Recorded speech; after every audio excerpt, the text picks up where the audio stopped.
Take me to the middle bedroom, the one you've been moved to. Here it is. No ceilings. Fireplace, good. Bed, dressing table, yes. Where does that bell rope communicate with? It goes to the housekeeper's room. It looks newer than the other things.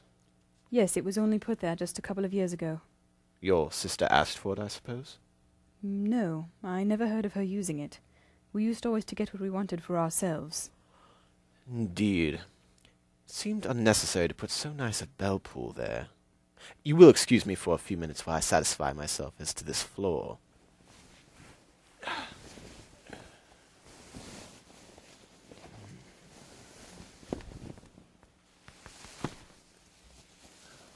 Strong consistency.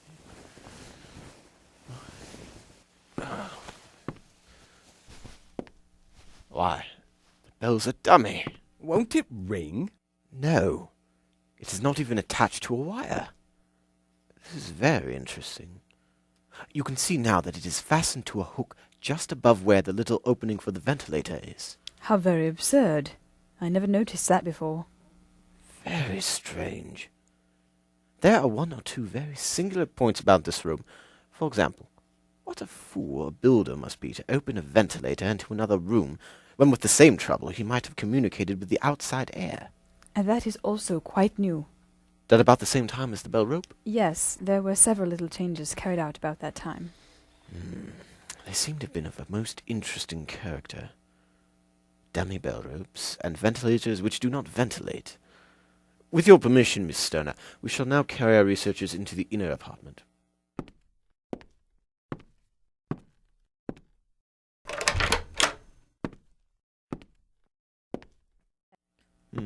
Your stepfather keeps a plain room.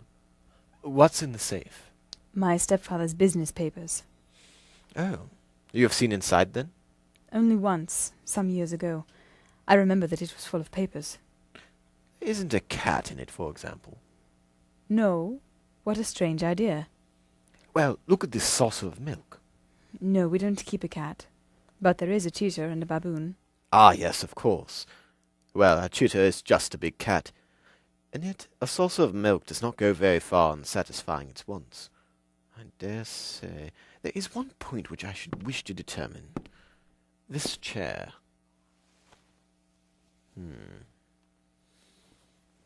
Thank you. That is quite settled. Hello. Here's something interesting.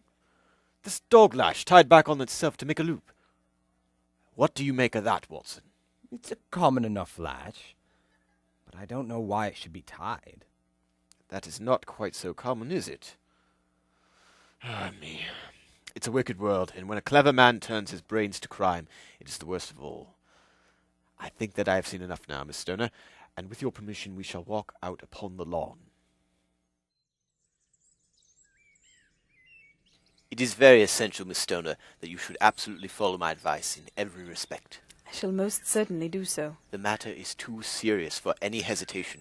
Your life may depend on your compliance. I assure you that I am in your hands. In the first place, both my friend and I must spend the night in your room. Yes, it must be so. Let me explain. I believe that there is a village inn over there. Yes, that is the Crown, where I believe you are staying. Very good. Your windows should be visible from there. Certainly. You must confine yourself to your room on pretense of a headache when your stepfather comes back. Then, when you hear him retire for the night, you must open the shutters of your window, undo the hasp, put your lamp there out as a signal to us, and then withdraw quietly with everything which you are likely to want into the room which you used to occupy. I have no doubt that, in spite of the repairs, you could manage there for one night. Oh, yes, easily. The rest you will leave in our hands.